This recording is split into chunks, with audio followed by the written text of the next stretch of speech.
giving you any legal advice. We're not lawyers here. My name is Chris Carrigan.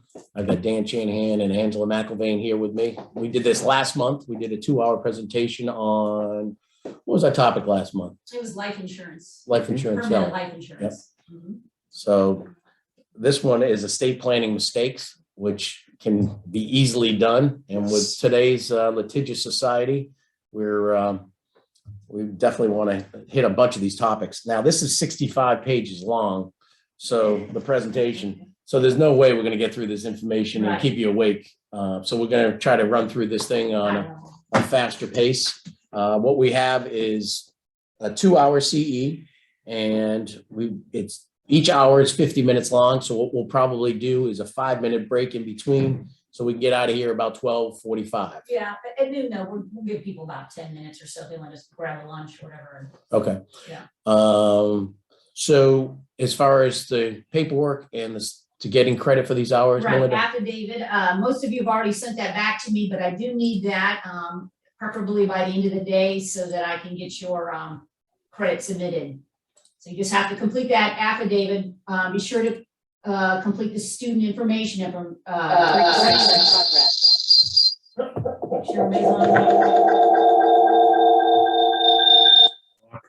Dan got in at 1 o'clock last night, so.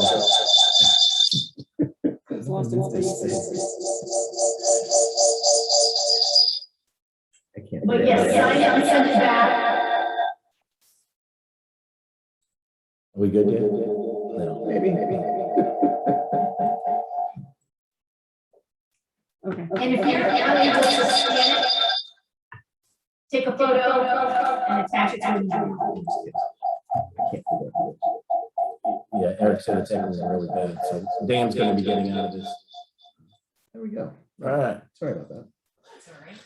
All right, so we're saying we're going to have, we've got a question that everybody's going to be polled that they have to answer. Yes, about I'm not supposed to give any warning, but it'll be around 11:40. Around 11:40-ish, so you'll answer one question then. Make sure that you're by your computer, because we cannot fake it. That's to right. get credit. So, and then there'll be a second question in mid-hour of 12:30-ish, I guess. 12:30-ish. Yeah. And you don't have to answer correctly. You just have to answer. So there's no wrong answers, right? There are. But you won't Try to get teach penalized. people a little something with these questions, but.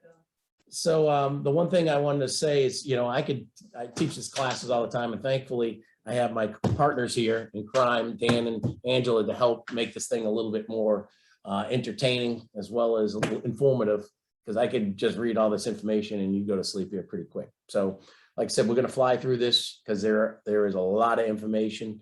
There's a lot of changes going on in the industry and with the new administration. Angela, I may ask you, let's touch on that right now. You printed a couple of articles on what's in front of us, in front of Congress, and what they're presenting. So let's touch on that first. Well, the current administration has a $3.5 trillion infrastructure bill, and one of the numerous things that's in that bill that's being looked at by the House Committee of Ways and Means has to do with, obviously, estate planning. One of the biggest probably effects would be for grantor trust and intentionally defective grantor trust. And we were speaking earlier today, after this meeting, if you're interested in this, we can email all of this information to you as well as the presentation. But one of the biggest things is obviously the estate tax and gift tax exemption going from the 11.7 million that is currently to 5.85 million, with it's basically 5 million, but they use inflation to index it to 5.85 million. So that's going to be a big change. But one of the significant changes is the changes to the grantor trust tax rules, the elimination of the valuation discounts for interest and passive entities, which is commonly used, and also the reduction in gift and estate tax exemptions. One of the things about the grantor trust is a lot of times they're used in conjunction with other types of trusts like SLATs and GRATs. One would be the grantor retained annuity trust, as well as the spousal access trust, and obviously the intentionally defect grantor trust. Those are going to be highly effective if that legislation passed, and they're no longer going to be as friendly as they are now, because a lot of it has to do with the taxation of the annuity payments out of the grants and how that's looked at, as well as if some of those items for the grantor in the intentionally defective grantor trust, there is a question about the assets in that becoming includable in the estate, which is, that's really devastating to that type of planning, because that's one of the reasons that people do that type of planning, is to keep assets out of their estate to avoid estate taxes. So, the government is trying to reach in and grab as much as they can get. The other thing would be the loss of step up in basis, Which is huge. which is huge. So the planning, if the infrastructure bill does get passed, there's going to be a lot of planning that needs to be redone. And one of the things that I noticed in the 2,500 pages was, normally when there's some type of legislation passed like this, there'll be some type of grandfathering for anything going forward. But apparently in most of the bill, the items like that are in the bill, they're saying there are going to be no grandfathering, and it would be any contributions made into the trust from that point forward, meaning starting today on, even if the trust has been around 30 years, they don't care. That's the way they've written that legislation, which could be Another accounting very, problem. very problematic, one, as an accounting nightmare. Yep. As well as being able to do the accounting for older trust and going forward. Plus also, for people that think they have already done their estate planning and have set it and forget it, that's going to have to they're going to have to seek counsel with their attorney to go back and review all of their documents and then get a handle on making contributions going forward. And also distributions going forward and how they are going to be treated under the new legislation if that passes. So none of it is beneficial to planning, as far as it's going to be all detrimental to the consumer and ones that have already done planning. So stay tuned. We will send out an email that will give you in detail, really a summary of how each of the entities are affected.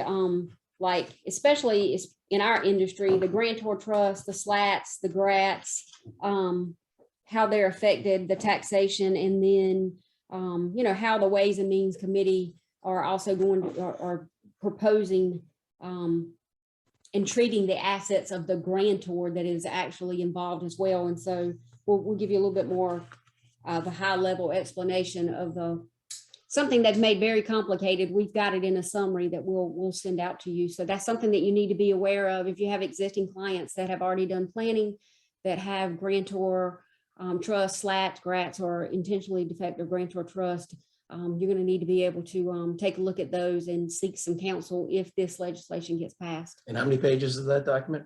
2,500? Well, the legislation is 2,500 pages. I don't know how anyone could even think about passing a legislation when you have to review 2,500 pages of a lot of complicated rhetoric that they put into insophisticated information that they put into 2,500 pages about a lot of vast different subjects that really need to be reviewed. And there's no way that, you've got things that take them years to review, and they're trying to shuttle this through as quick as possible. So, When we got in the business, I think what was the limit? $600,000, right? You could pass through, and it was $600,000. You could pass the areas of your state for years and years. Right. And then it went to $1 million. And then I believe it was the Clinton administration jumped it up to the 2.5 million each. Yep. So it was 5 million. Yep. And the best explanation I figured out on why that was is the small farmers. They said because those that are land wealthy were not liquid. So they raised the limits there so that the family farm could stay in the family. That's right. And I think that makes a lot of sense. It hurt us for the life insurance side, because all of a sudden you went from 600,000, any income of wealth above that, you basically had to get 50% of that in life insurance to cover the taxes. So now it's at 11.8, 11.7. 11.7 times 2. So you're 20. No, it's no, 5.85 per person. Yep. 11.7. and that's inflation. 11.7 per Yes. couple. Yep. Yeah. So And they're looking to bring it back down to 5.8. 5.8 combined. Yeah. So that's in 2025 anyway, right? That's sunset. Mhm. And then anyway. Right. So now they're trying to push it along forward earlier. So we shall see what happens here. So from our end of it, the purpose of this thing is, estate planning. Estate planning can be as simple as just buying life insurance.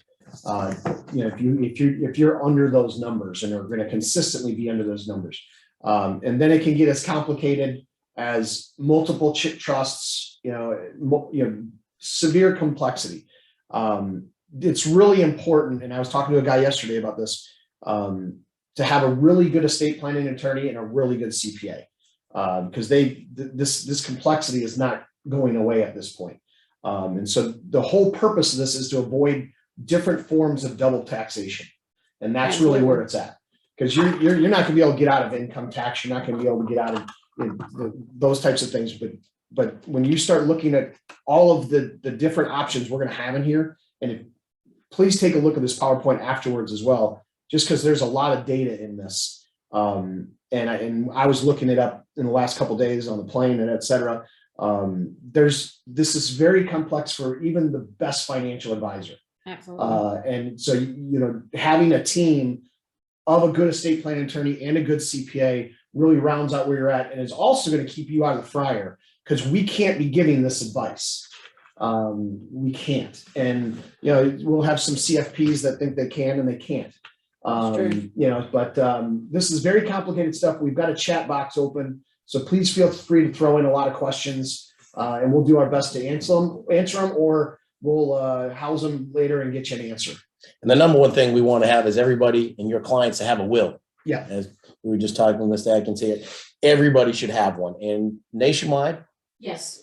just Angela, if you want to Yes. touch on that, I wasn't even aware of this. We actually can help, steer people in the right direction. You should seek the advice of a counsel, of an attorney, to help you with your estate documents. But you have some people that have little to no assets or a small amount, and they're just not going to do it. Then we do have some options. In North Carolina, we can give you a list of all the things that happen to a person if you don't have a will, which is very handy to be able to give to your client, that will really influence them to do some planning for sure when they find out, because it's information that most people do not know.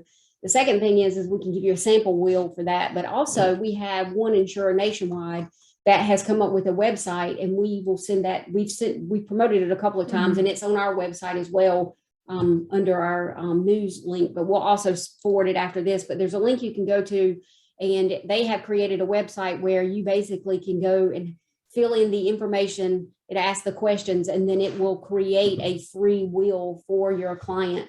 And it'll give you all the instructions of what you should do. So, in our state, a piece of paper that someone has signed and has been witnessed is actually considered a will. Mhm. So having something like this is better than not having a will at all. And most people say, yes, we got to do some planning. We got to make an appointment to go see the attorney. And then years go by and they haven't done anything. And then God forbid something happens to one of them. You've just put your family in a nightmare if you die without a will, especially in our state. Because Nobody wants to go to probate court. No. And You'll learn that term quick. Probate. Right, exactly. Uh-oh. So you really need to have a will, and even if it's just like a piece of paper. But this is a free way until a person can get to an estate planning attorney to do more in-depth will. This would be a great way to protect your client, to get a will done, so that at least something happens, that you have avoided a train wreck for your spouse or your heirs by having a will. So we'll send that link out as well, and that's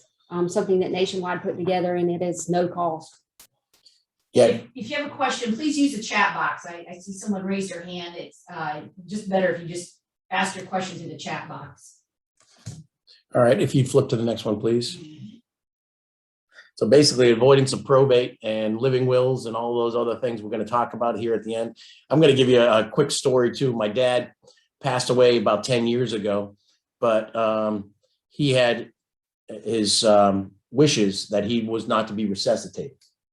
So, and the doctor, we all flew in. My dad was on a ventilator and all those things, and the doctor said, we think we can keep your dad alive. And there's about 20 of our family members there. And I said, well, his organs had shut down. I mean, there was no way he was going to come back from this thing. But the doctor came in and said, I think we could save him. And his wishes were, do not resuscitate. And I said, no, doctor, this is not what my father's wishes were. And he said, you come with me. And I was the outspoken one. I got two brothers. He brought me into a room. He goes, I'm not doing this for you. He goes, I'm doing it for your mother. Just to show that we've done everything we can to keep him alive. So he put me back on my heels and I said, Yeah. you know, all right, well, they did everything, stuck every tube down his throat, did everything they possibly could. It was a teaching hospital. So they had 6 doctors around him just probing him. And he had 3 heart attacks at night and passed away. Oh. And I'm like, so that's my one thing I want to tell everybody. If that's your parents' wishes, your wishes, whatever, make sure you got that in writing and what you want to have done. And that's going to be part of this program as well. Yeah. So And talk to your family about it. they said you spend 90% of your lifetime health expenses in your last 6 weeks. Wow. So they're just trying to prolong your life. And that's where they run up all the bills and all those other things. That's a whole other story. But so that we're going to get in that a little bit. So basically, Yeah, we got a case study as well in there. Yeah. yeah. So you can skip down to this quote. I love this one from Eleanor. You know, Mass Mutual does a pretty good job at putting these presentations together. So I do appreciate them. We give them props because it's free for us to use and it's not free to them, but they're giving you free CE hours and allowing us to teach this class. So we appreciate Mass Mutual for doing that. But it says, learn from your mistakes of others. You can't live long enough to make them all yourself. That's a great quote. That is a great quote. You know, I know Dan, you love Winston Churchill and all his quotes, but this is That's a good one. this is up there. So we've got the top 10 list of estate planning mistakes. And this is constantly evolving because you might have a birth of a child, you might have a divorce, you might have a death of a spouse. So you got to stay on top of these things. So we're going to try to hit the highlights in each one of these and get you through this pretty quick. How are we doing on time so far? So we're 20 minutes in. All right. So improper ownership of property. Let's go to that next one, please. So what is it basically? Reducing liquidity of the state to pay taxes and expenses. Has anybody ever gone through that when you've had a loved one pass away? How soon do they want their money? Within 9 months. 9 months. And that's no joke. They will just come in and repossess. I've seen that a couple of times and you're not going to get full market value for it. So life insurance planning is the only real way. You obviously have everything documented, but you want to have adequate life insurance. And that's what it all comes down to. You know, we have a lot of physician clients that have accumulated a lot of wealth. And then when the estate taxes went up to 11.5 or 11.7, they said, well, I don't need this life insurance anymore, Chris. And I'm like, well, you know, let's say you're a 50, 60-year-old person, you're probably going to go through 2 or 3 more administrations. And who knows what's going to be the day that you die. You could be as lucky as George Steinbrenner. Right. When he died, Yep. There was 0 tax and he passed through, I think, about 300 million. Uncle Sam didn't get a plug nickel. They were not happy. No. And I know a lot of folks that right around that December 31st to January 1st, they either kept them alive longer or pulled the plug Oh. just to take advantage of that. So, you know, there's a lot of creative ways to get through that. So, And the planning, we try to remind people, planning is not something you can do on a deathbed. It's not, because most of these issues are going to have a 3-year look back. If you're going to start putting money into vehicles right before they die, or they feel like it's imminent. And so the planning has to be in place years in advance. And that's something that, you know, that's you putting a sense of urgency into the client to get these things done. Because, you know, the best, what are there's a great question in the chat. What are some good examples of famous people who didn't plan well? I got 3 I wrote down this morning. One of the most famous American families, the Rockefellers, they didn't do it. And they lost 72% of their estate to the government. Elvis lost 75% to the government. And probably the most fascinating one is one of the owners of Ernst & Young, the most famous tax planning organization in the United States. That guy didn't do any planning and he lost over 75% of his estate to the IRS. How do you do that? How does that happen? You know, just, you know, we're Cobbler's kid just didn't have any shoes. kicking this stuff down, this can down the road. And we're going to talk about even an issue like beneficiary and equity. And that's a topic in here is, like I have a client and they got one kid in the business and two kids not in the business. And the kid that's going to get the business, it's worth $3-4 million. And so we said, well, then you need to get $3 or $4 million on each for you and have that as beneficiary for each kid. Wow, that's going to be really expensive. I'm going to say, is it going to be more expensive than them hating you in eternity? And the guy kind of started laughing. I'm like, I'm not joking. Those other two are going to hate you, and then they're going to sue their brother for what's in the company. And he's going to wind up liquidating that company for nothing. And so that's the stuff that happens when we don't plan. And so you kind of got to get to some of the emotion of that to get them to take some action. Yeah, we know of one family that had one child that was, there were 3 kids, and he did proper planning for the 2 and didn't really care for the 3rd one. Yeah. And didn't think about what it would do when he passes. It's fine now, he can put his head in the sand Right. but how about the other 2 it's Yeah. 2 siblings? Yeah. And so there's some real life things there. So Bob asked a question. I think, Angel, you addressed it a couple Yeah. minutes ago. Yeah, it's 11.7 million, Bob, and the climate of possibly lowering that is extremely high. Yes, it's already proposed Yeah. to be $5 million, and then it'll be 5.85 index for inflation over that period of time that they are proposing. which is still good. When they lower it, it's good for us insurance salespeople. Right. I mean, it gives us more opportunity. There's a lot of wealth between the 5 and the 11 or 12. So, and we don't even know if if they pass this $3.5 trillion, and I think it's more like 5 trillion, what they're looking to do all in, where are they going to pay for all this? Right. And I know life insurance, taxing life insurance benefits is always in the top 10, what they're looking for. So that's a scary thing.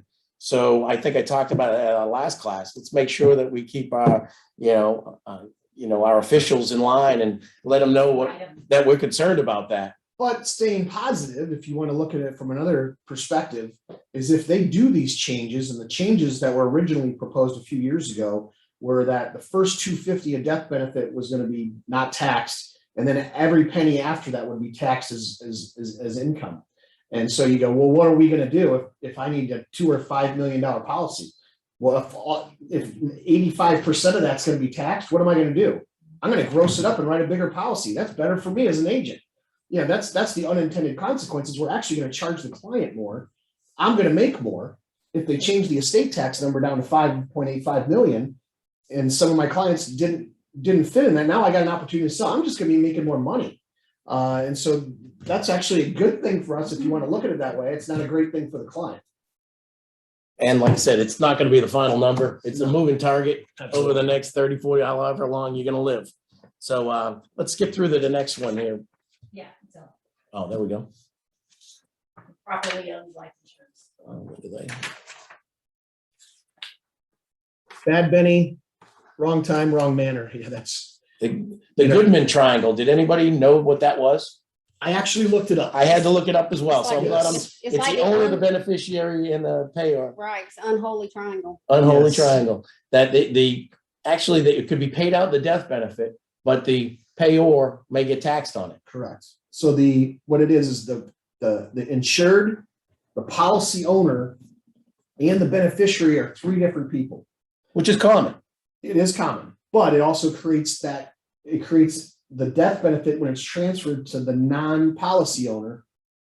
Then that can become a taxable gift, which would not be a good thing for the beneficiary. So just something, again, call Mass Mutual's attorney's office. We've got Advanced Markets there. We've got Advanced Markets Ohio National. We've got Advanced Markets. Almost every company has Advanced Markets. You can get free advice there.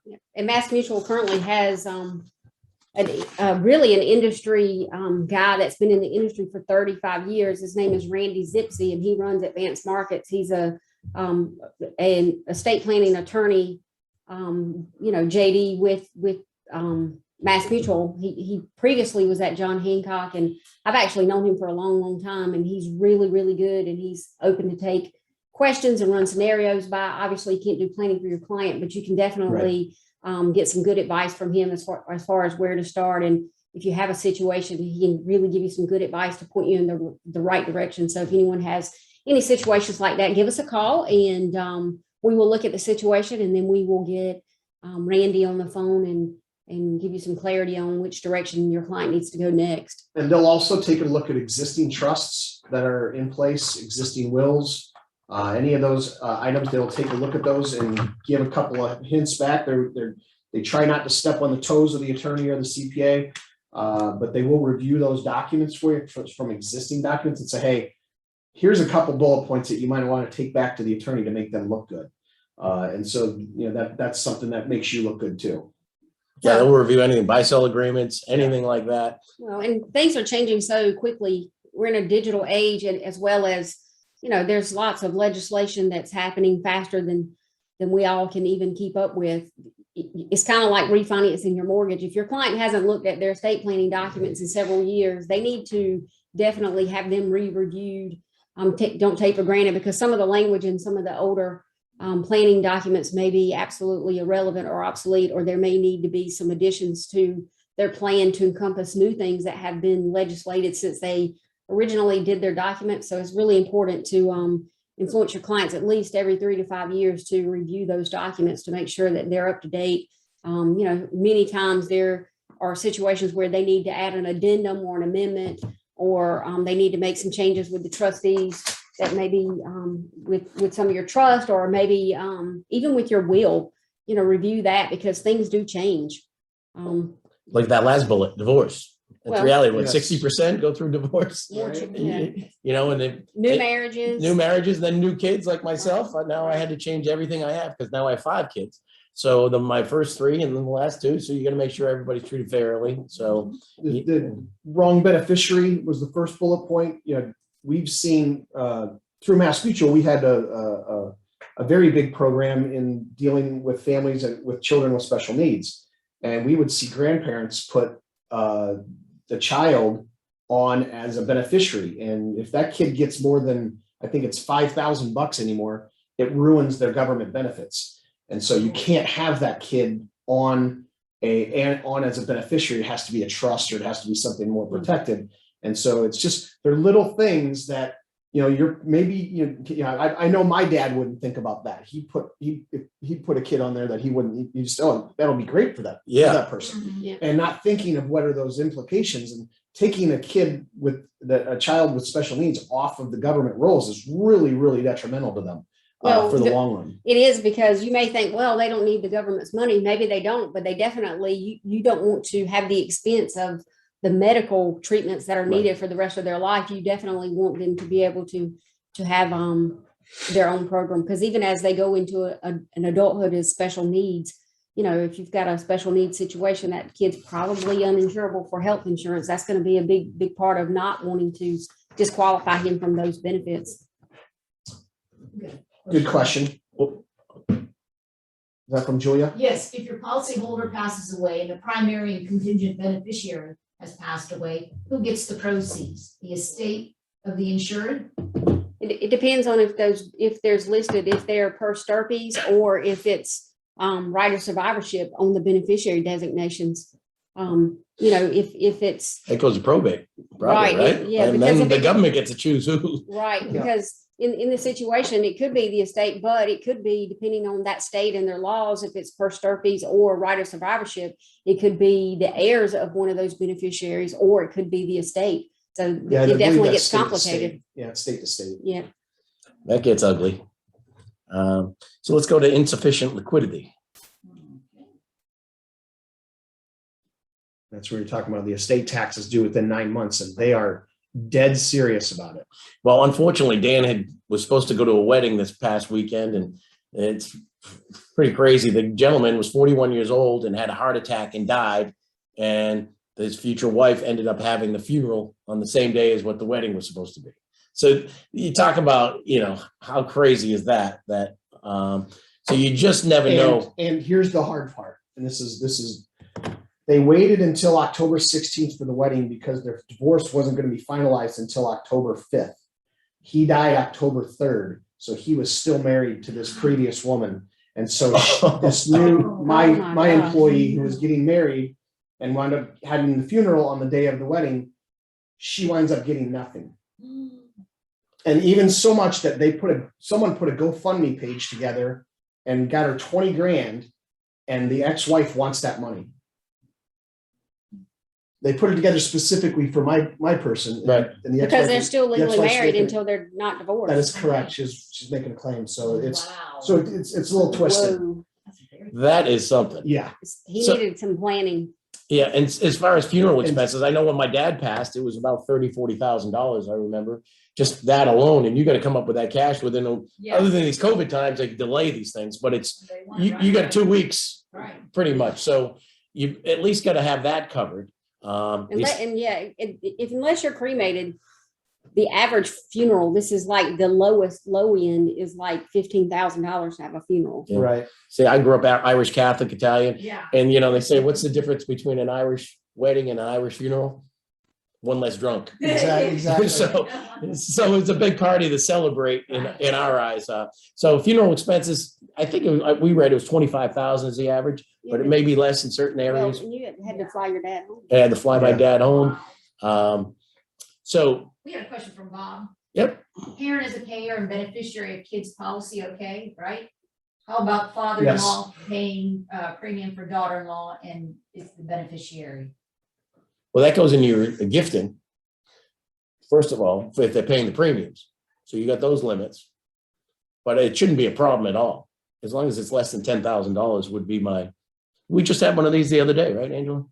Father-in-law. Father-in-law paying premium for daughter-in-law, Hmm. and he's the beneficiary, Wait a minute, who's the beneficiary? the father-in-law. Oh, I think there might be a question about insurable Second interest. one. Yeah, yeah. there definitely will be. Yeah, there might be some questions about Question insurable about interest interest. That's when the insurance Or the carrier, beneficiary. whoever you're applying with is gonna ask those questions. there. Yeah. And it's probably up to You them, better have a good story on that. Right. if she works for them or, Right, and remember, Yeah. insurable interest only for insurance companies only exists for them at the time of application and policy placement. At a future date, if you decide to change the beneficiary to someone else, they have no right to stop you from doing it as long as it's a legal binding entity or an individual. The insurable interest doesn't matter, but you still want to also be careful if you're changing the beneficiary in future policy years that you don't have an unholy triangle with the payor, the owner, and the beneficiary, because you wouldn't want a taxable event to happen to the beneficiary. So you want to make sure if you're changing that beneficiary that you've thought about the other aspects of the policy so that it is going to line up with your estate plan.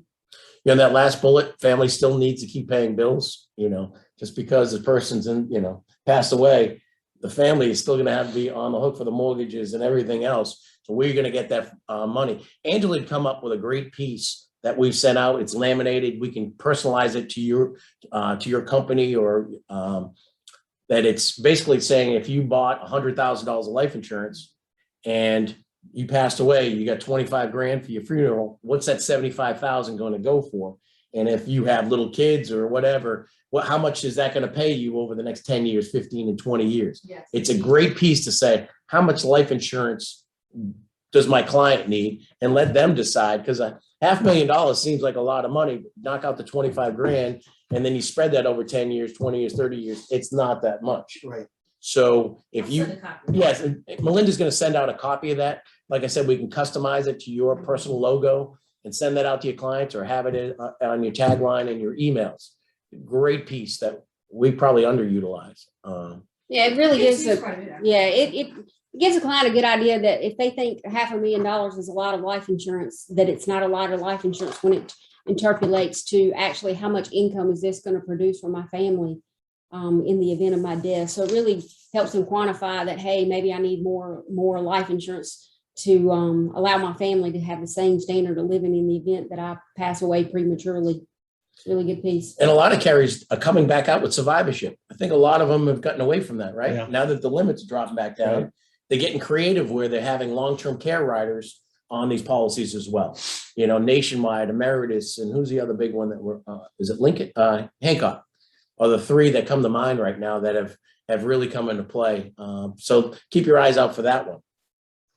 This is a continuation of insufficient liquidity. Okay. Just the irrevocable. Well, and you want to be sure too, to remind your clients when you're talking to them, and these are little details that they don't think about when they're doing an estate plan, but you know, you want to make sure that if you have a situation in one person in the family, the husband suddenly dies, that there's going to be sufficient cash available for some of those incidentals, because until your estate goes through that first probate, everything, all your assets are basically frozen. And so you don't necessarily have access to them. So it could be very possible that there are accounts that you would not have access to until they've been cleared. And that's very important for people to make sure that they have that emergency fund with some separate monies in the event that they have to wait a period of time before that's cleared. And that can be, you know, with some, it depends on what county you live in and what state you live in, but sometimes that can be days and sometimes that can be weeks or months. And you want to make sure that they're prepared for that in the event that one, the assets that they have are titled correctly in the event that one of them passes away, so that there's not an issue with liquidity where your spouse cannot get access to money. Right. And with COVID right now. And that's the point of this whole bullet point here is on an ILET, the irrevocable part means like when you were a kid, there's no take backs. You can't change this. Once you do it, the grantor, the person who's putting that money into the trust, they can't take it back out. It just doesn't exist that way. And so that's an issue with that. Once it goes over the fence, it's not going back. gone. And that is the most common, wouldn't you agree? Yeah. That's holding the insurance eyelet. Yeah. So why would that goes into the last point, probably, you know, as far as the eyelet is, I hear this all the time. Can I just transfer this policy into the eyelet? No, you can, but then that creates the 3-year look back. So if you transferred an existing life insurance policy into an eyelet for 3 years, if I die, that money's taxable, right? So it's got to be a new policy. In general, it has to be a new policy. And so you're putting a new policy into the trust at the time you create the trust versus an existing one that's been around for a year, 2, 5, whatever. And so that's a really important thing to remember. You're just not dumping a policy in an older policy into a trust, or that could create a taxable event for the client. So we have one of our carriers that does an increased death benefit for the first 3 years. A lot of the survivorship products have an extra estate protection rider in the event that they're there's some kind of look back that can happen. It actually increases the death benefit for the first 4 years of the policy to give that extra death benefit in the event there was a transfer inside of a existing trust, or if there was some kind of increased taxation in that period of time. It just gives you that extra protection if there's a look back to give that extra death benefit to help pay for That's some nice. additional taxes. That's nice. Yep. And we don't talk about that enough, I think. Yeah, it's a rider. Some companies charge for it, and some companies it's just a free rider. So when you're getting quotes for survivorship life, you might want to ask about that. This is a really good question. In this new digital world with crypto, et cetera, things like that, what do we do with that? Yikes. So families are aware of all assets and care of premature death. There's a thing called, and it's in here somewhere, it's called an overflow, a pour over will. A pour over will is what it's called. And basically what that does is say, all right, I've listed these assets, my house, my pension, my retirement, my this, that, and the other. That's all listed in my will or in my trust, right? A pour over will that gets attached to that is anything I missed, anything I forgot about. If I got gold coins, if I got a killer baseball card collection, if I got crypto, in a Robinhood account or something, the pour over will throws that back in with it. And so that's something that you may want to make a note of at some point is when you do that estate planning with that attorney, I'm assuming if they're good, they're going to include that, but the pour over will just includes anything you forgot. To catch all? Yeah, like we had a client and she was on her deathbed, and so we couldn't, because of the look back, there's a lot of things we couldn't do. But she going through her mom's house and she found $3 million of Cincinnati Life stock, actual stock papers. And so I had to go do all the research on the cost basis of them, and they were 15, 20, 50 years old. And then we had to go sell all that stock. That would have been, if we didn't catch that, that would have been something that would have been in the pour over will and would have been included. It's just things that we don't anticipate, because there's always things we don't anticipate. Sure. How about that gentleman that had his Bitcoin password in his computer and he threw his Oh, yeah. computer Still away? trying, I think, trying to find. I think he it. wanted to go back to the dump site. Yeah. He said he'll pay $1 million, it was worth millions upon millions. It's crazy. That is crazy. One other little thing, the crummy provisions, people forget this. The crummy provisions require, if I'm giving someone a gift, that I have to send them a notification that they have access to the gift and some of the liquidity in it. So it actually provides some early liquidity through to the beneficiaries, but I've got to send that letter at the time of the gift every year. And if I don't do that, then that can make some of the gift transferable to taxation. And so you got to be careful about that. And typically it's a third party person, right? Correct. You maybe the attorney or whatever would send those out for you. Keep the envelope and the letter. Yeah, exactly. Well, and the IRS wants to make sure if you're gonna call it a gift, it has to be a gift. So that Mhm. person has to be able to have access to be able to do whatever they want to do with it. That's exactly right. I'm gonna do a poll now. All right, we got a question for everybody. So what is, Listen up, we've got a poll.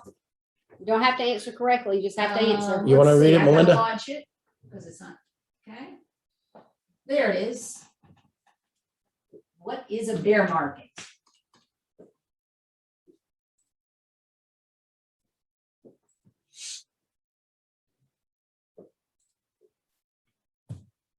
And apparently, number 2 untitled question came up, so just choose choice 1 or 2 for that, so you can submit.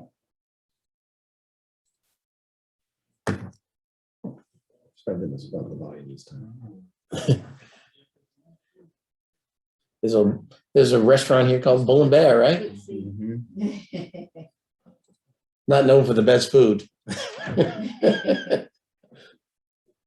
What's the untitled question underneath it? Yeah, just choose Or that's just your choice 1 or tracking? 2. Okay. That was just, it should, I didn't delete that. Did we have anybody from the Department of Insurance that's joining us on the call? Oh, yeah. They have not announced their presence, if so. If there is somebody, we'd love to hear from you. Yes. Let us know if we're on time.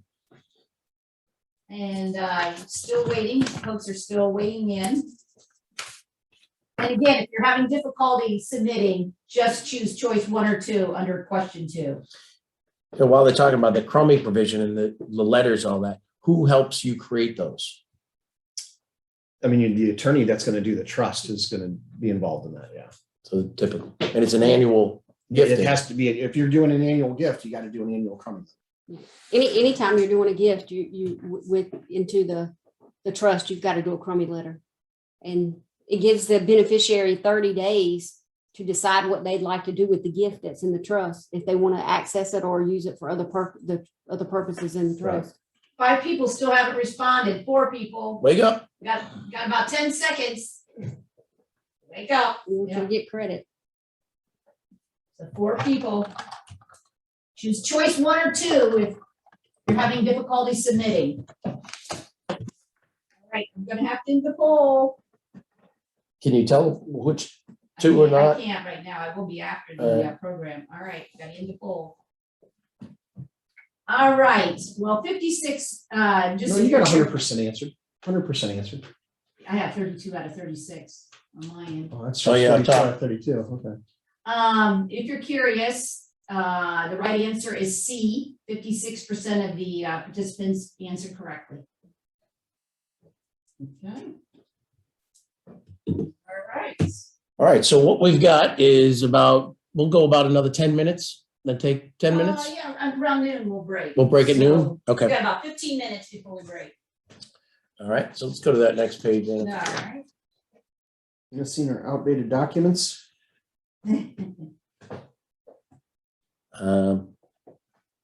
So Okay. we got. So this is basically how irrevocable ILIT works. So you got the insured, throws the annual exclusion exemption through the trust, and then pays the premiums. on If the we're life done on insurance. this, we can just move Yeah. on to the 4th one. Yeah. If there's any additional questions about an islet, you can ask in the chat. Yeah, feel free. It's the most commonly used life insurance trust. All right, number 4. All right, this is what I was talking about earlier about with my dad. So the different documents that you want to have, and durable power of attorney, living will, and healthcare proxy. So if you don't have these things in there, then you don't have a complete estate plan, without a doubt. So the power of attorney is pretty common if you need somebody to make decisions for you. Choose wisely. Right. You know, I think, what was that, Mary Jo Letourneau? Oh, yeah. You remember she was, No, Terry Shivo. Terry Shivo. Yep. Yeah, Because that was a teacher. that was a teacher, yeah. She was in the news recently too. So Yeah. Terry Shivo, she was in a vegetative state for, I believe, 10 years. Right. And she did not have the living will or the healthcare proxy. And her mother and father wanted to keep her alive. And it was 10 years on a, you know, being Life support. life support fed. And the husband finally said, 10 years, that's enough. Pulled her off that. And then there was that big lawsuit. Right. So if you don't want to be kept alive by a ventilator, or especially with this COVID, I mean, this should be the basics. And I'm hoping that, like you were saying, Nationwide has a will. Yeah. Will a part of that have these things included? No. I don't think so. They won't have You've that. got to complete that. You can get that from your government agency. I think Health and Human Resources, or. Human Yeah, Resources, I think we Health have some Services. samples. Yeah. We do have some Yeah. samples, okay. Because everybody should have this Doctor or done. Hospital, they'll all provide that. It's sort of funny. My wife, she wants to be kept alive. You can set a time limit on how long you want to be kept. So I'm like, give me a couple of weeks. She's like, I want a couple of years. They might have some new advancement, right? So it's all whatever you want. So that's basically it on that one. And then just again, it's healthcare proxy. What allows a patient to appoint an agent to make healthcare decisions in the event the primary individual is incapable of executing such decisions. Right. If you have a family, somebody that's a physician in your family, or somebody you don't want somebody too close, but you want somebody close. Yeah. I would say. Right. So- It's otherwise known as a healthcare power of attorney. Mhm. I have a good friend that's a physician, and he's actually who I chose. I said, I think he'd make a good decision. But, a lot of people just choose a family member, spouse. We talked about will. Yeah, the will. Obviously, everybody better have that in at least basics. If you're in North Carolina and you belong to State Employees Credit Union, they have a very affordable way to do it. I think it's $100 that you can go there. But as Angela mentioned, through Nationwide, we'll let you send you out that link.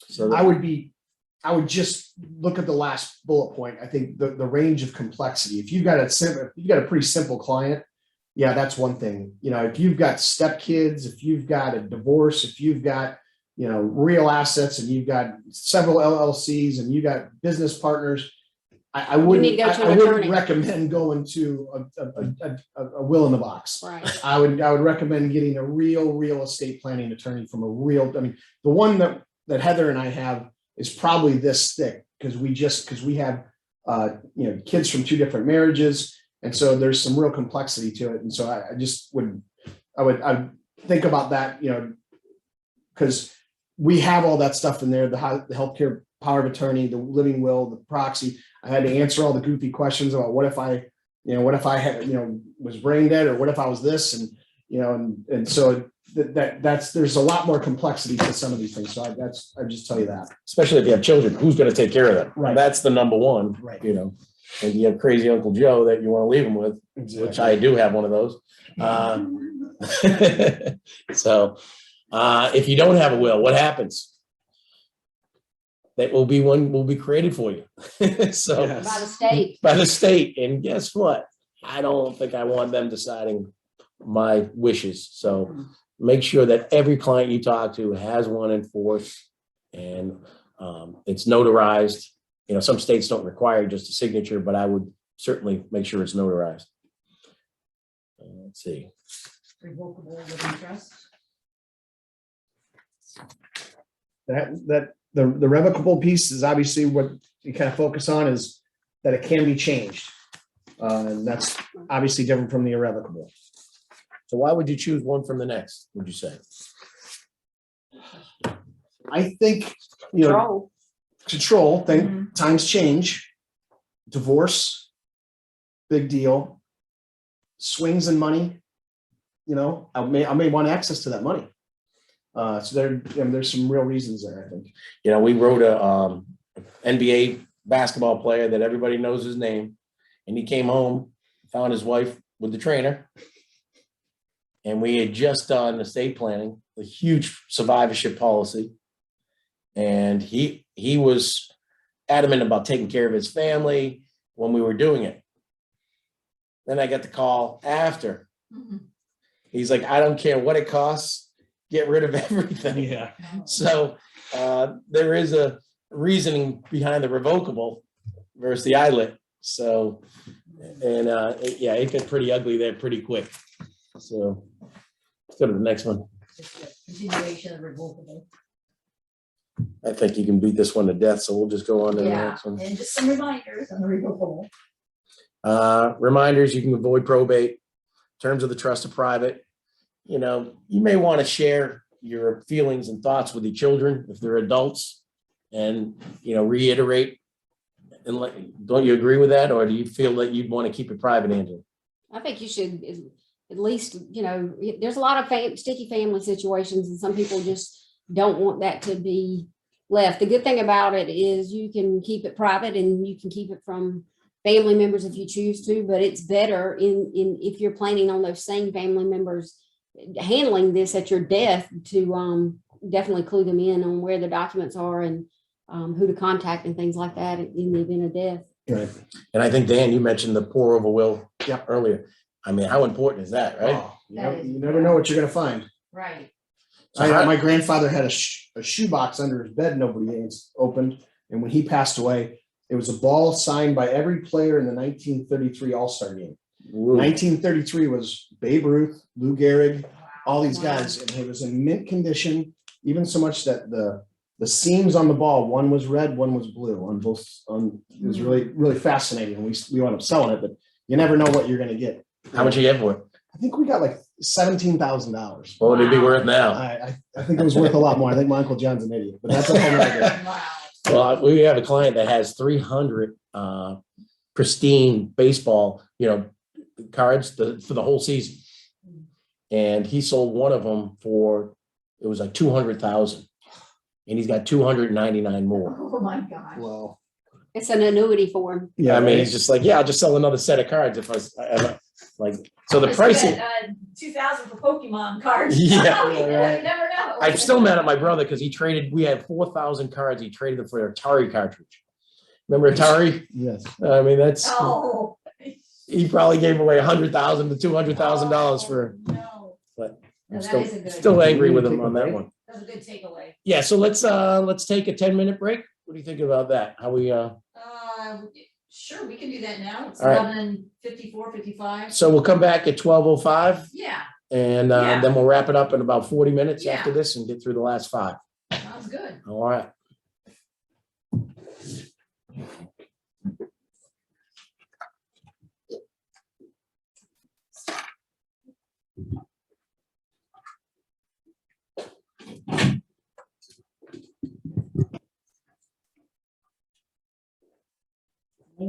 Circulating.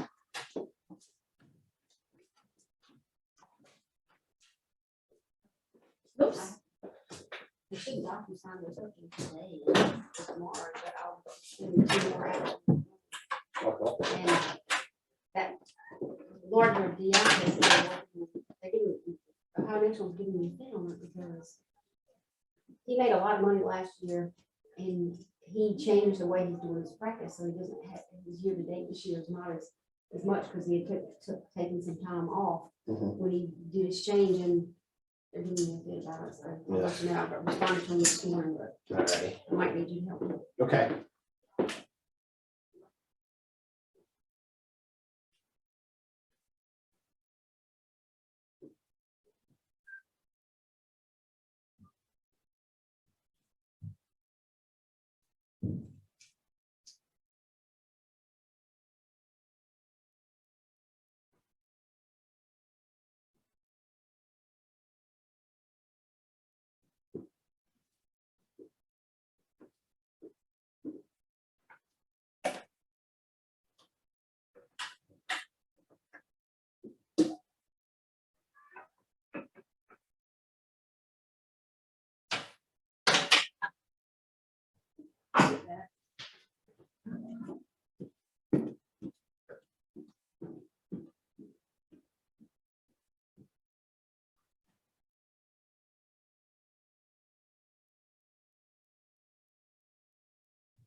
Institution.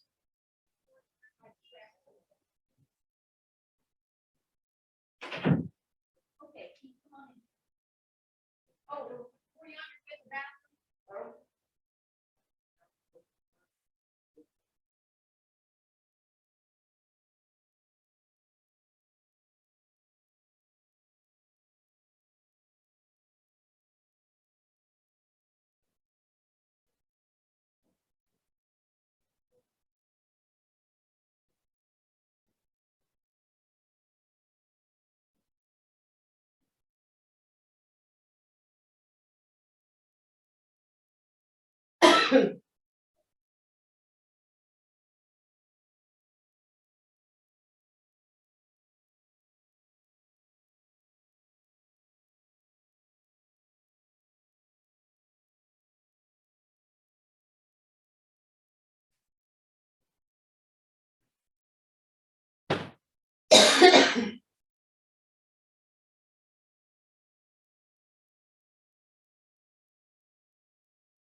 Kind of hard to eat in 5 minutes.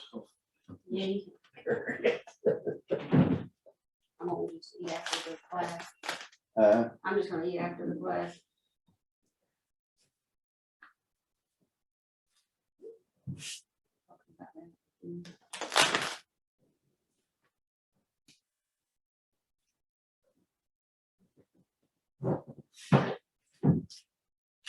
You're doing good.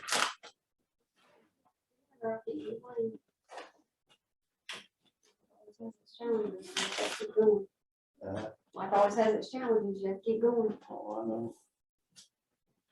It's full of them, aren't they? Sure. That decisions. Uh-huh. I didn't even notice, to be honest with you. If I'm not concentrating, I don't smell. Okay, Angela, you need anything? Got No, an I extra want- yeah. sandwich if you want to tear it apart or, No. Okay. okay. Yeah, me too. All right, so, let's see. And did you fill this, you filled this out, right? Yes, ma'am. Okay, I'll take that. Thank you.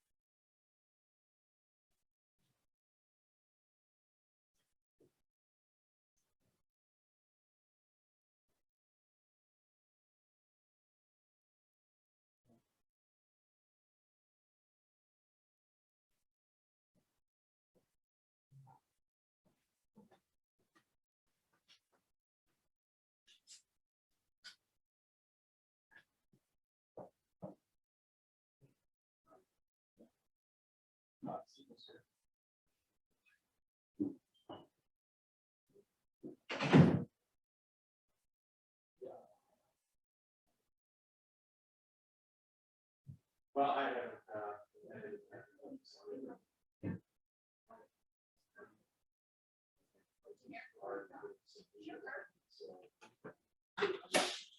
I don't think they have yet the. Uh-huh. No, brownie bite before I take it. Somebody asked for it. I'm good. Well, sure. Thanks. Okay.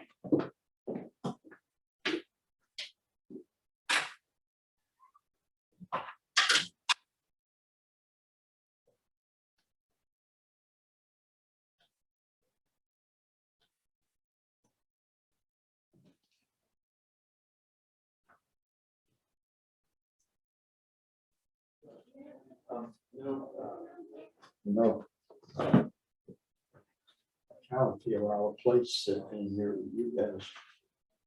Well, I don't know. Yeah, I'll get up. Especially two or three others. what are there for you? Well, there's another one in the other room, but. We got two over there. Yeah. Mm-hmm.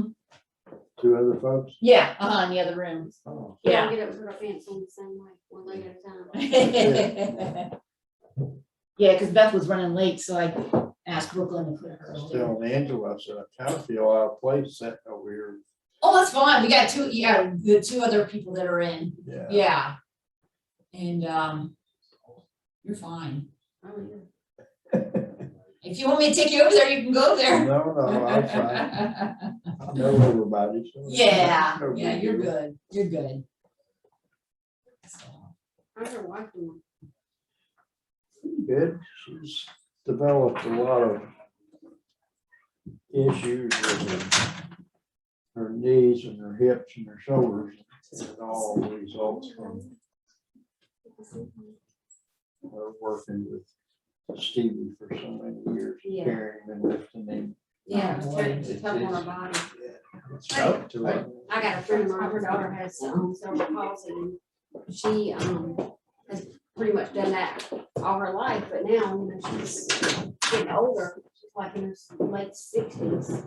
And I was telling her earlier, you can't keep lifting her, you gotta get, this is, Oh, well, it got to the point where it took both of us. yeah, And you're just not physically able to continue to do something like that, you know? yes, it was hard Yeah. because you gotta be careful.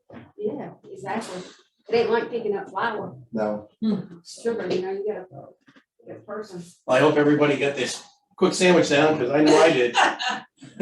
Oh my goodness. I had two people catch me, Dan, that are on this. That story is mind boggling. Which story? That you, Your the Funeral, wedding. the wedding funeral, Yeah, and then they were still married. Yeah, yeah. That's, Complicate matters. that is something. I mean, that's just terrible. it's fascinating. That's You know, great. who put this on the, I did, this is awesome. I've got mine filled out. yeah, so we can. Yeah, have that's some of a, these. that's a good piece. I might be able to find a digital version of that. Yeah, If anybody wants to cover, it's a Or I love- can even. print it basically out. family love letter, if you want to talk about it, Angela. yeah, sure. So we have a carrier that provides a booklet, which is called a family love letter. And in that booklet, it actually basically, you can list everything that you own, your investment strategies, your assets, information of, about, retirement benefits, what accounts you have, surviving benefits, mutual funds, stocks, securities, Passwords, annuities, passwords, cash equivalents, loans that you might have, other assets, liabilities like passwords and account numbers, balances that you may have in your accounts, credit card information, responsibilities, things like that, leases, budgets. It's like really a financial, guide or Bible that you can put together to basically leave to someone that can give your family some great information at the time of if you become disabled or if you become need long-term care or if you pass away. It's got lots and lots of good information that will be a roadmap for your family and not leave them in the dark. You can even put down like different documents that you have, when you did them, what location that your family member could find these things at, who to contact, your general information, So it makes it really, really easy. It's just a good way to put important information in one place, so that in the event that that is needed, someone can access those things, pretty easy. I think it's pretty cool that you say, I would like the following songs at my funeral. Yeah. Who's gonna read my obituary? Very detailed. I mean, I update mine. There's not many things that I'm that up to date on, but I have this, Angela gave me a couple of years ago. And I have all my information in Oh, this that's thing. good. And as things change, if you buy a property or you Yeah. I Go in update there and everything. update it. It's really cool. You know, it's my wife, that we've got, my second wife, we've got 2 daughters. And every day she writes in a journal. Every day of their life. Wow, So for the first 5 years, it's supposed to be. that's neat. So what they did that day, I think it's pretty cool in this book. So I think about it, this is the one thing at least I can leave to my family and my 5 girls. But I don't think anything's more sad on social media than when you see someone who had passed away a year ago, 2 years ago, 3 years ago. Happy birthday, Jim Smith. Like, Yeah, he's not here. He hadn't been here for 2 years, man. I mean, so And his spouse. because they don't have the Facebook password or the LinkedIn Right. password or the, so they get a birthday message and that's just sad. I remember, I've had that with LinkedIn, Yeah. you know, yeah, I know they're Yeah, gone and I Fox. keep getting. yeah. Bill Fox, one of my good friends, was a insurance wholesaler, and Mhm. his pops up all the time. Yeah. Every year. It's just like, His family gosh, didn't darn, get into that's that sad. password. Right, Yeah. And he had 5 kids, and it's just a reminder that it's ugly. it is. You know, we had one of our agents, this guy called me, and this client, he said, I don't know, but I'm getting the worst service out of this guy. And I don't know what to do. Well, it was Earl. I said, well, Earl died 2 years ago, Oh, you know, so you just never know. He's got He goes, good that's a excuse. good excuse. Yeah, So, it's terrible. but anybody, if anybody wants a hard copy of this, I think we've got, I think we've got an ample supply, yeah. Okay. Put 'em in We'll here. be I'll happy. see if I can find a digital version. and what we've done, we actually put a personalized GP over it, Yes, you know, and you can do that with the same for you. yes, put your own sticker on it. Is that in the digital version? Yeah, so, I'm gonna look and see, Bob, if it is. Yeah, we'll try to find that out. Yeah, I'm pretty sure. I would think so, for sure. so we're on number 5, right? Yes, we're on estate planning. And Let me move, Y'all, the exemption amounts, that we had gone over earlier, so 11.5, 11.7, 11.7. Annual gift, the 15 is still the same. And then the GST is 11.7 as well. so you know, you got 4 kids, the parents need as much life insurance as possible, so what you do is you give $15,000 to each child into the trust. The trust pays the premiums on the life insurance, so that in the event the parents pass, the life insurance gets payable to the trust, keeps it out of their estate, and keeps things pretty clean. So, and like I said, this is constantly changing. So as Angela opened up this session, what we're looking at, we have no idea what's gonna end up being. But we know things are gonna change, and it's not gonna be for the better for the consumer. We'll be probably within the next 60 days, as we find out what's going to shake out or what doesn't shake out, then we will try to keep you guys updated on what's happening. So the flat tax rate above exemption, 40%. That's not including state. So each state, since we got 5 or 6 states on this one, what are we in North Carolina right now? Is it 7? 7.25, something like that? Mm. So you're looking at roughly 50% of any wealth above that is going to Uncle Sam, unless you have some life insurance. So it's easy math on that one. Not to mention paying attorneys, CPAs, et cetera. Yeah. And Sure. the reality of it is the IRS is after everything.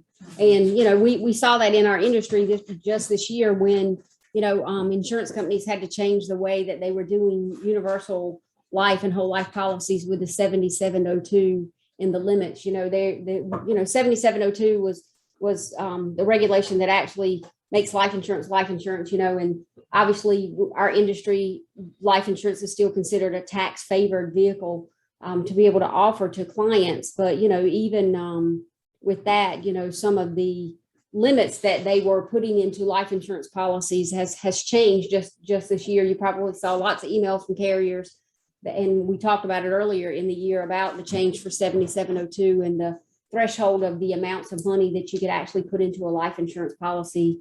And, you know, that's very important, especially when you have people that are buying life insurance policies for, you know, potential, you know, policy values in the future to use tax-free policy loans as part of their supplemental retirement strategy.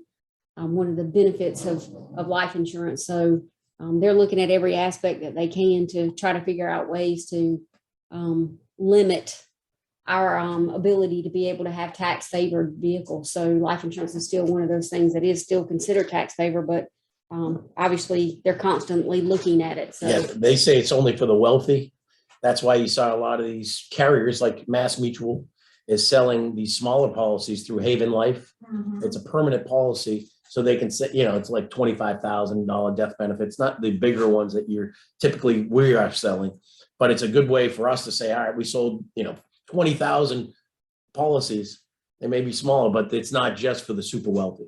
That's why you're seeing a lot of these, well, at least that's their excuse, and not bypassing us agents, right? Right. So they're popping up everywhere. We actually have a new system I'm going to promote briefly that Angela found that you can put on your website that will have all of the, how many carriers in?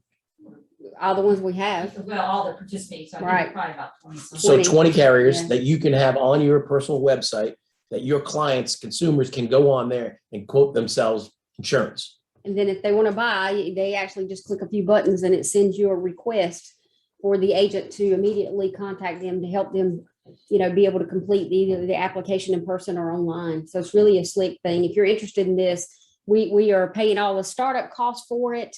There's a $50 a month charge that the vendor will charge.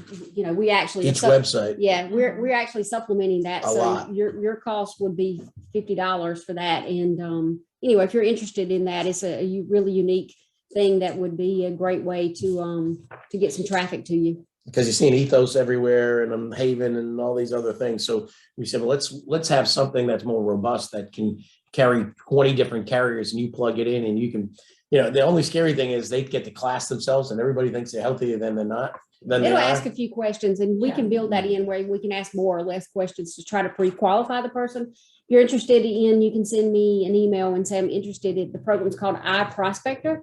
And we'll see if we can get you into the program. So if you use the life, what was it, the iPipe iPipeline. quoter on our website, it's It's related similar to that? Yeah, it's similar to that, but it's a little bit more But- consumer friendly. Right. But you can also then, when they submit it, you can do an e-app using the information they submitted. Right, exactly. It actually will, you can, Start an e-app. yeah, we can actually have it connected where you can immediately start an application with the information that the person submitted through our system. So I it's see really, Jim said he's very interested in that. It Makes it really is, easy. it's very cool for $50 a month. I know it's a little bit of cost out of pocket. Bob Land, I know you were out there.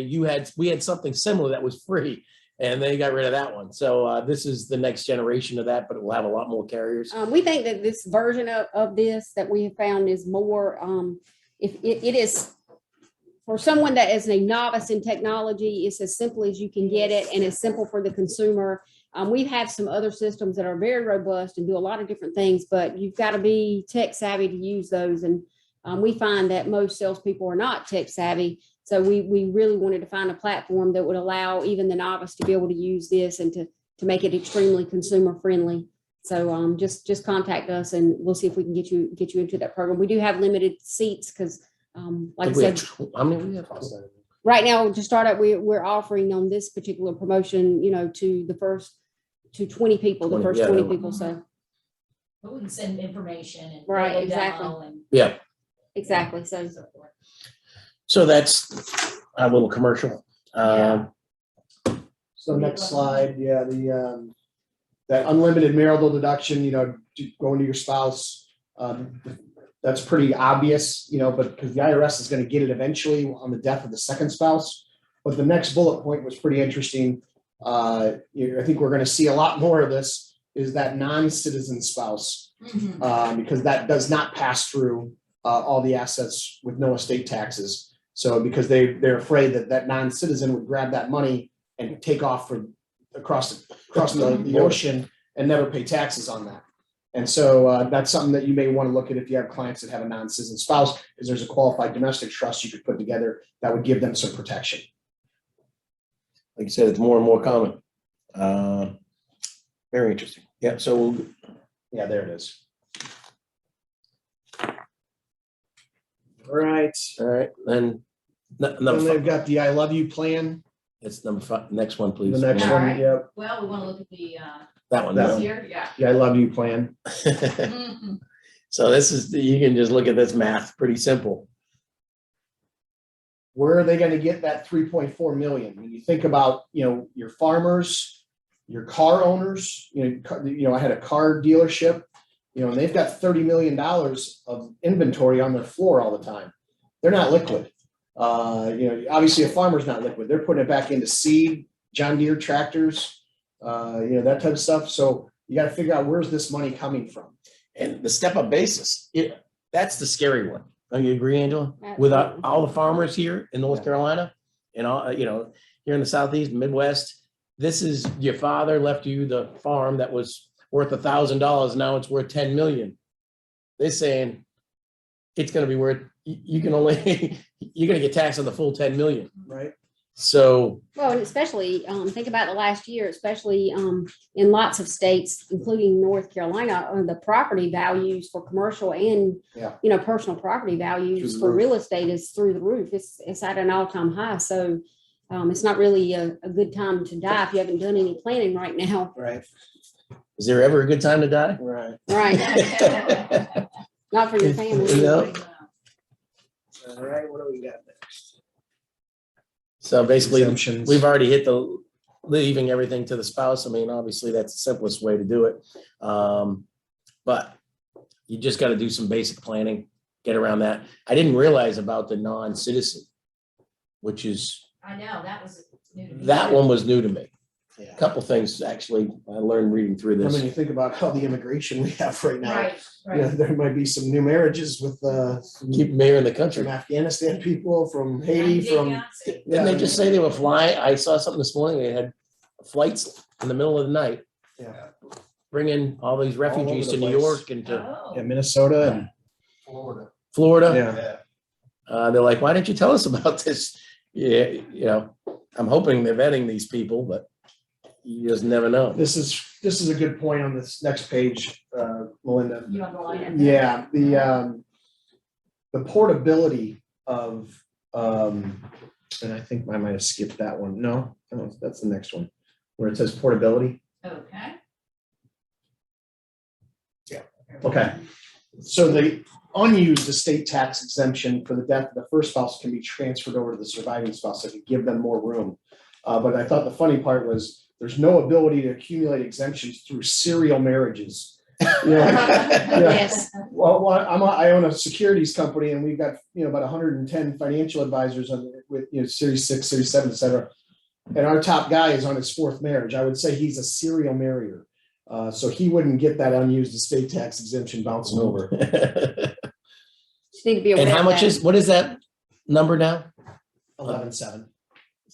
The exemption? Yeah, 11,700,000. Oh, I thought it was and never mind. So if you use your 5.85. Yeah. If you said I only used 4, now I got 1.85 that transfers over From to my wife for when this happens. So she's at about 7.7.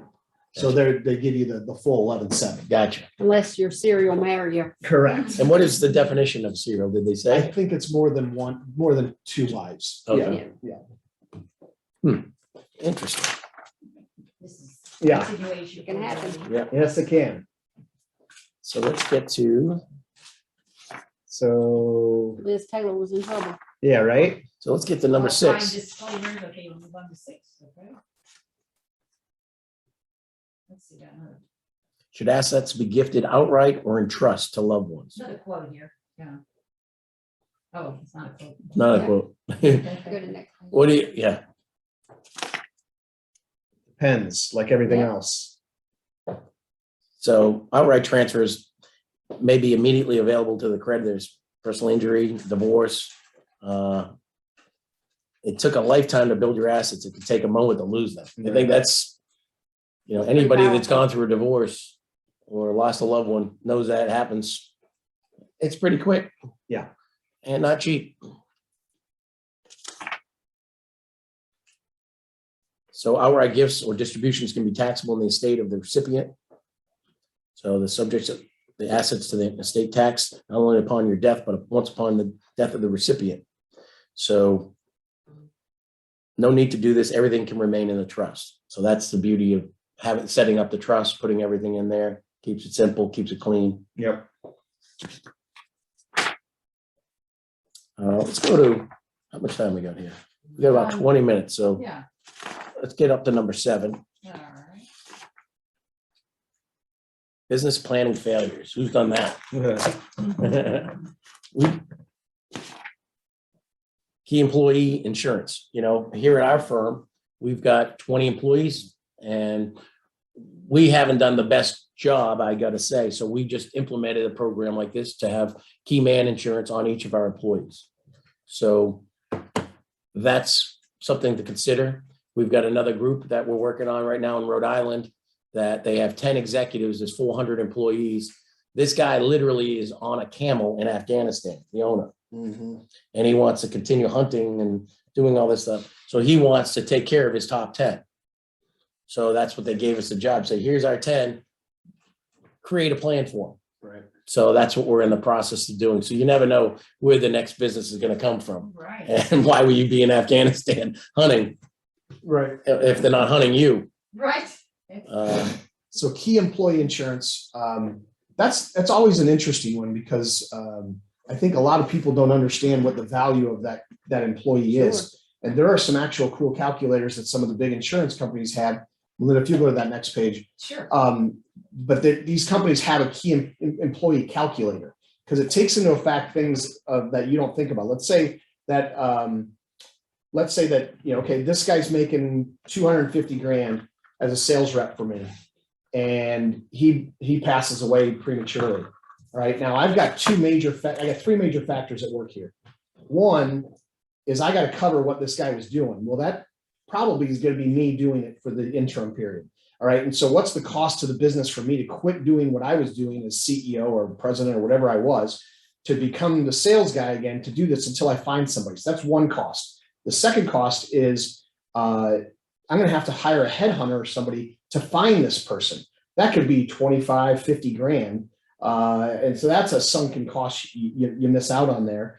And then the third piece is, what is the impact to the business from a sales point? Because I'm probably not as good as this guy was in the short run. I might have been as good as I once was, you know, Tony Keith, but I'm not today.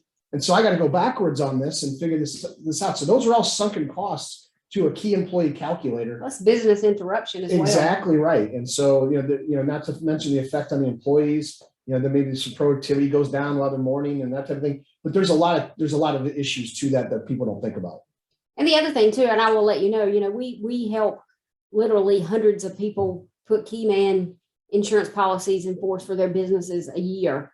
And until you do it for your own business, you never realize the connotation that it has. One, you're doing it to protect the business, but you're also doing it to protect the other employees' jobs because you're keeping the company healthy. Right. But also, like when you are having to present this to your employees, it can be kind of tricky for the agent because, how do you as an employer go and present that, hey, we want life insurance on you because you work here? That can be kind of sticky for the employer because some of the employees may say, oh, I don't want you to have money in the event of my death. Right. So it takes some strategic planning to make sure that that's done correctly. If you don't do tastefully. this, you're going to have no money while you're living because I'm going to fire you. And you can't, and you can't be like Walmart that was insuring all the janitors. Right. Exactly. And they got didn't a little know bit- it. This Yeah. is- They didn't even know they had insurance on. 60,000 life insurance policy. Yeah. That's why you Who was the don't- agent on that one? Yeah, exactly. Right, Yeah. and that brings up a good point. When you in doing key employee insurance, one of the business failures that you do not want to do as a business owner, you want to make sure that first of all that you filled out an employee consent form where the employee is aware that you are purchasing life insurance on their life. Number one, and number two, you want to make sure that you notify your accountant of any corporately owned life insurance that is done in the firm for these key employees.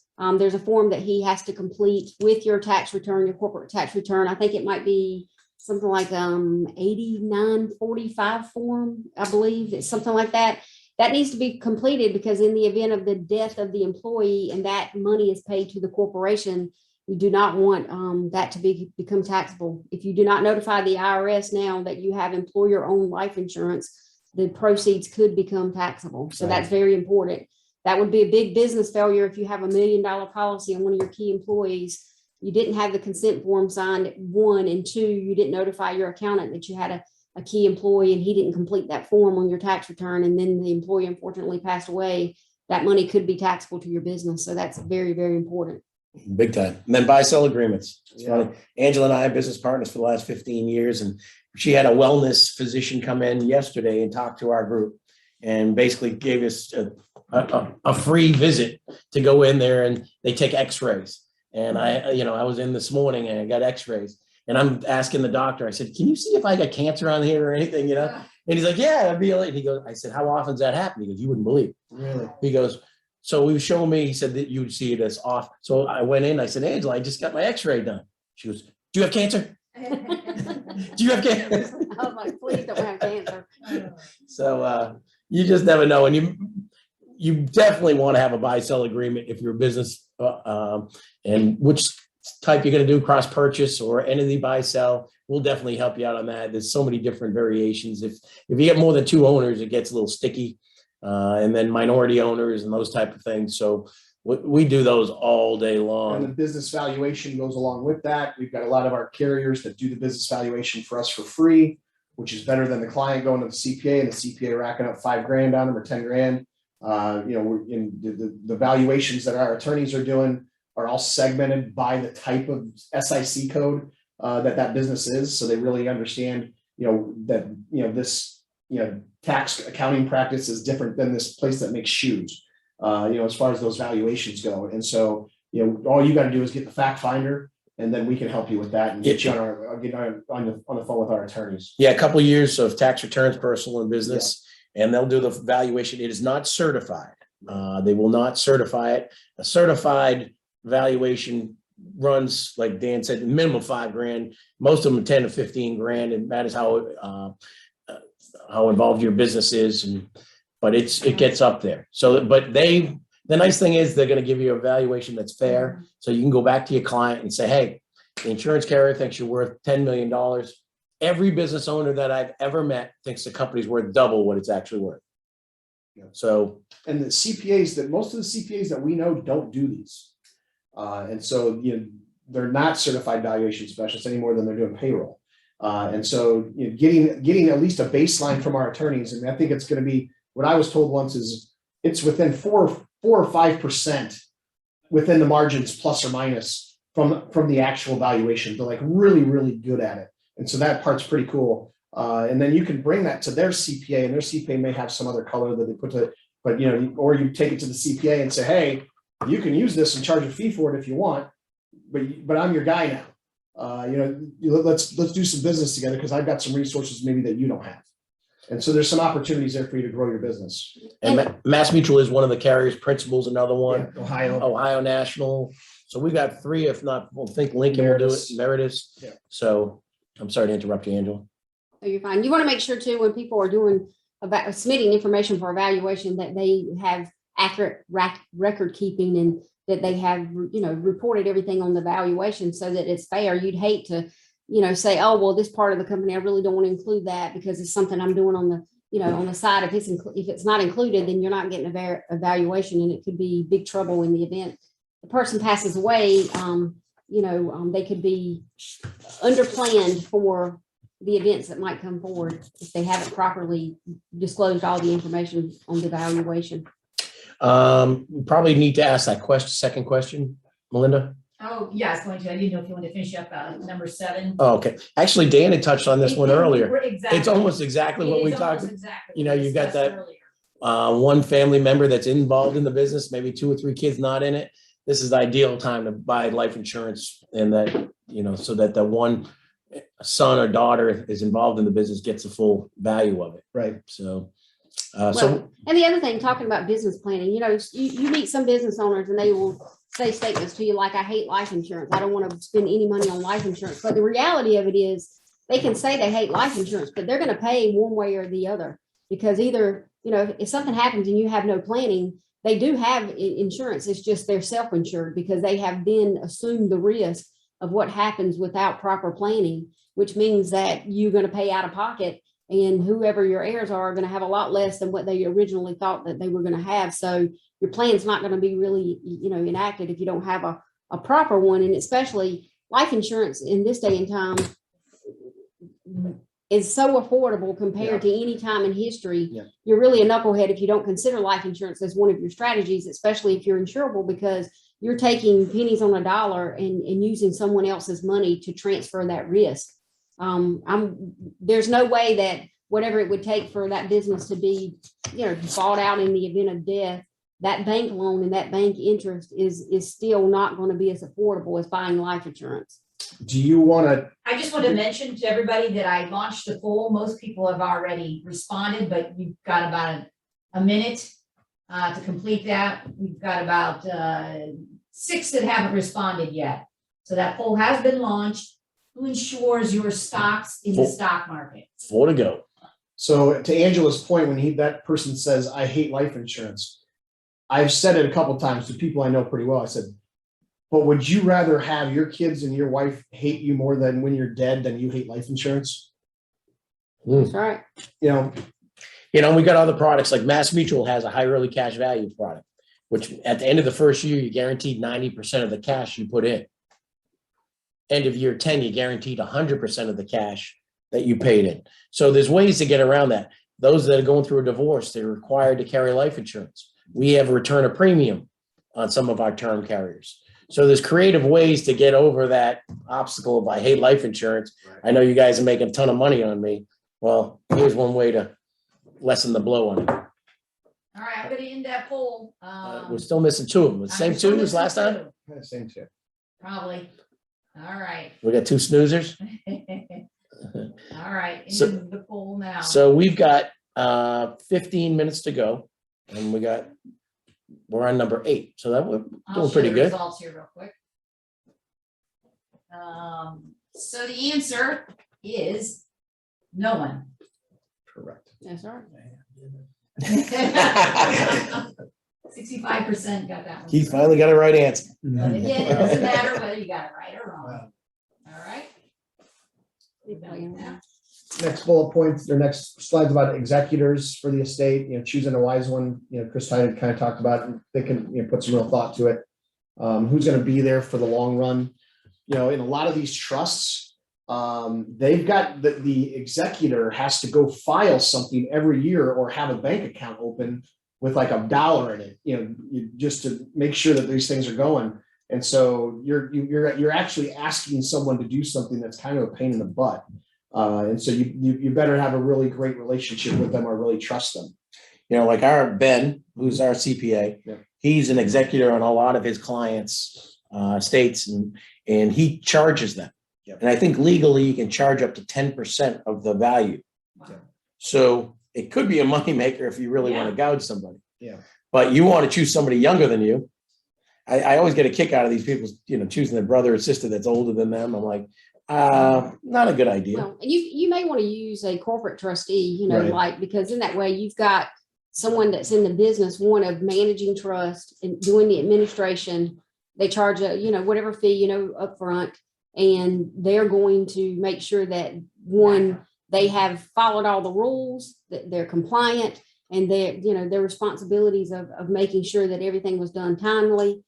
So we have a lot of customers that use corporate trustees for that reason, because corporations don't die like people do. Right. You don't have falling outs normally with corporations either. So we do have a lot of customers, especially high wealth ones, that will use corporate trustees that will go to a trust company that they'll use so that they have an institution. If you do have personal, trustees, you want to make sure that you, in any type of document that you have listed, what a successor or a contingent trustee may be in the Right. event that person is deceased, because years could go by and anything could happen. You want to make sure that your trust also allows for substitute trustees, as well as that you probably name some in the event that has happened. If we skip ahead 3 slides Yeah. to that last number 8, that's the slide kind of Angela's just talking about, corporate versus individual. Again, no emotional bias, impartial, continuity. They never move on. They never die. They never get sick on vacations. They've got trust accounting. The individual side is more familiar with you and what you're doing. Yeah, and I think, in many cases, especially if you have a, really sophisticated estate plan, because you have a complicated estate, you want to probably choose a well-known, corporate trustee to handle that, because one, it takes the burden off that individual. And besides, most individual trustees are not trust experts. They're not accounting individuals. And so they don't know what they don't know, as far as making sure they do, and things happen, they forget. As time goes on, it becomes a burden to sometimes the individual trustees. So that would be certainly something that you want to make sure that you've thought about upfront and you can consider. And, and we're all here in Raleigh, and there's probably 3 names that get thrown around all the time. The same 3 names that are used in these things. So that have done it and do it well. So don't just grab anybody. And I think the emotional needs, on the individual, in creating family conflicts, it's funny how when somebody dies, how the worst comes out in everybody. Yeah. And I want that, I want this. Screwed. Yeah, I'm getting, why does he get that? Well, So, and the other thing too about having a, trustee that's one particular family member, even though they have to follow the rules of what's in the trust, especially an executive estate as well, they have to follow the rules, they have to follow the law, they have to be compliant. If it's one particular family member, a lot of times it does cause family drama and family issues, because they somehow think that that person is going to do something wrong, or they've cheated them, even though they may be just following what the grantor had wanted in the trust. It just removes that family dynamics to Let's say keep get some that. sort of payment. Right. It keeps that conflict from happening in Additional payment. families, especially when you have a third party that's, not emotionally tied to the family or whatever, then it kind of removes that burden from the family after death as well. and that goes back to this thing. And I'm glad you brought this out again, because like I said, this will solve 99% of all the, because I handwrite in these things, and the day that I die, my kids are going to be able to read it and say, Dad said I wanted this or that. And I think that's, if you're not doing this basics, especially if we're being in the industry, this is 101. Yeah. So let's hit the last one, Number 9. charitable transfers. Look at this. Yeah. And we've got some carriers that will actually pay additional death benefit to a charity of your choice. We got several, Yes. actually. Yeah, there's a couple of them, which is sort of cool if that's really what's driving you to buy the life insurance. And then this is a kicker. It's usually about 5% additional? It depends on the carriers, like 1 to I see 5%. one, yeah. Yeah, Well- 1 to 5% of the death benefit will be paid, and it's usually a free rider that they offer. So, Mhm. So who's it? Symetra? Hancock? Equitable, Symetra has it, a few others. Trying to remember the others, but if anybody's interested in that. So, I'm not sure what they're trying to get here, other than you got to pay 30% tax out of a qualified plan. If you give the charity the 50,000 from a qualified plan, is that, go back there, please. Yeah, sure. Yeah. So, they'll receive $35,000, assuming a 30% tax rate. Nothing too complicated there. Cash is cash. So charitable transfers, and they're trying to, I'll be honest, I think that they're trying to add a little bit more to this presentation than they really needed to, because Yeah. And number 10 These are is pretty your- vague. your, These are pretty vague. call. and number 10 is, what other mistakes can you make? Anybody out there have any that they want to add, that mistakes that maybe one of your clients has done? Estate planning. Because I think, actually, we did pretty good on time here. Yeah. We need to. Okay. So, We still got slide 10 and on the bottom, act now underneath that. I think that's just the 10 there. I think it's the most important things to remember is coming, you're doing your annual reviews. A lot of our people are getting lined up right now in November, December to do their annual reviews. Have their assets, their family objectives changed since the last plan in their estate? Have they looked at the things that Angela was talking about as far as the proposed changes?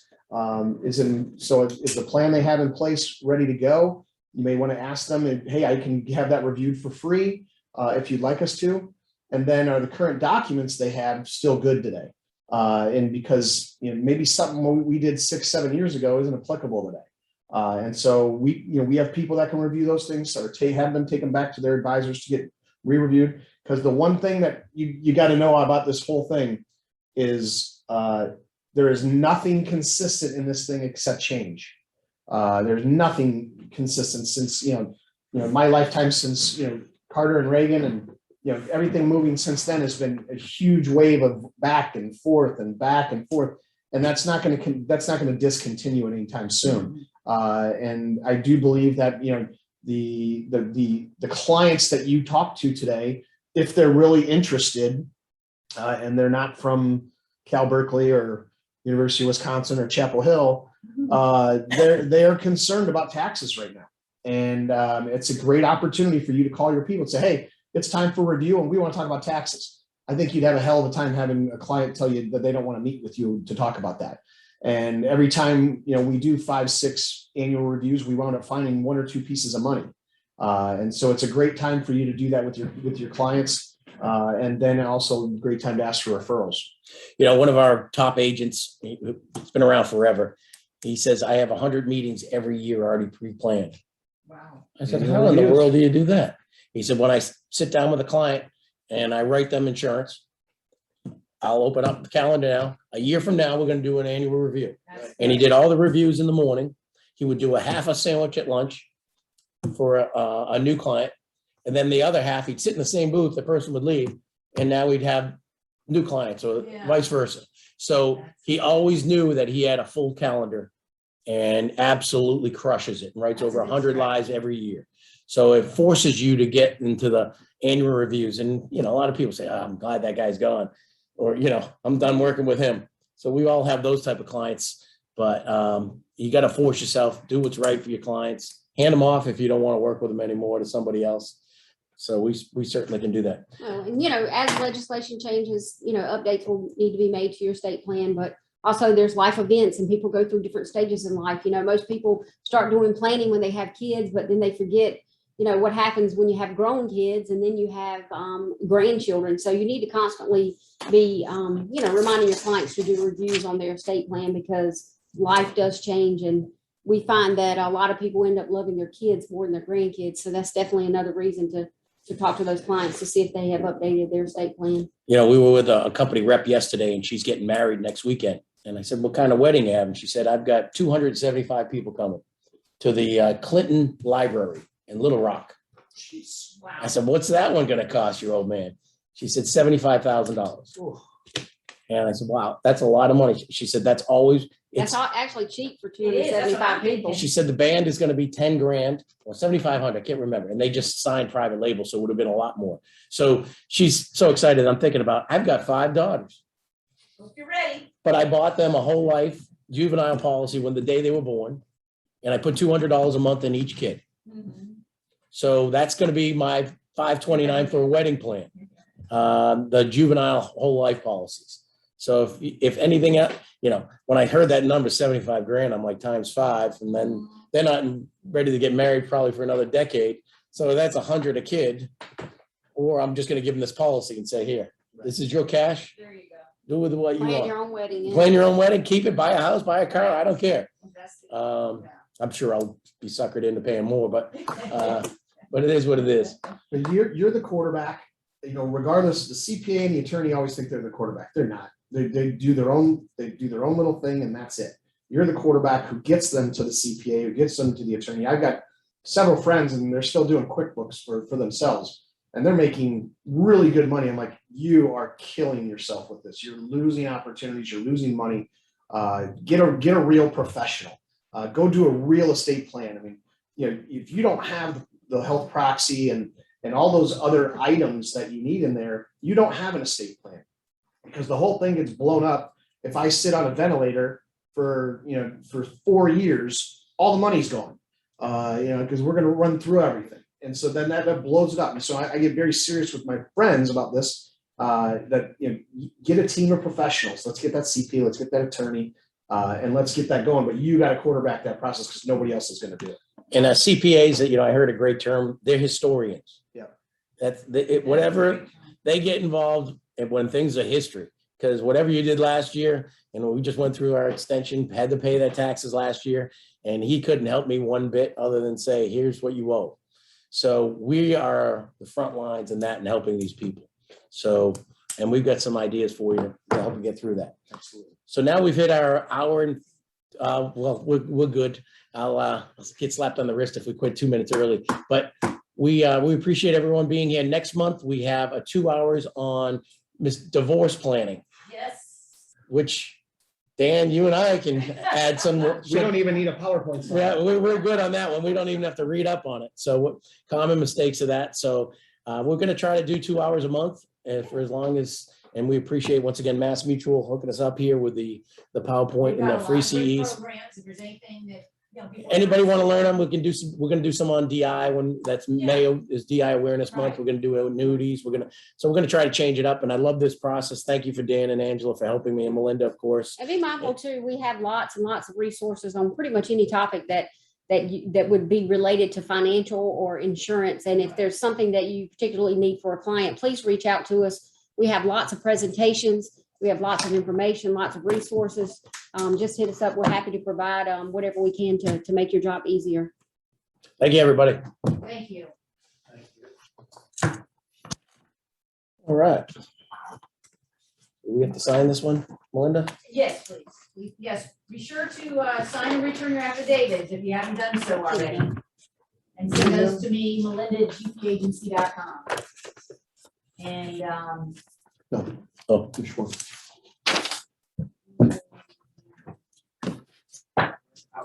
at 12:50, feel free to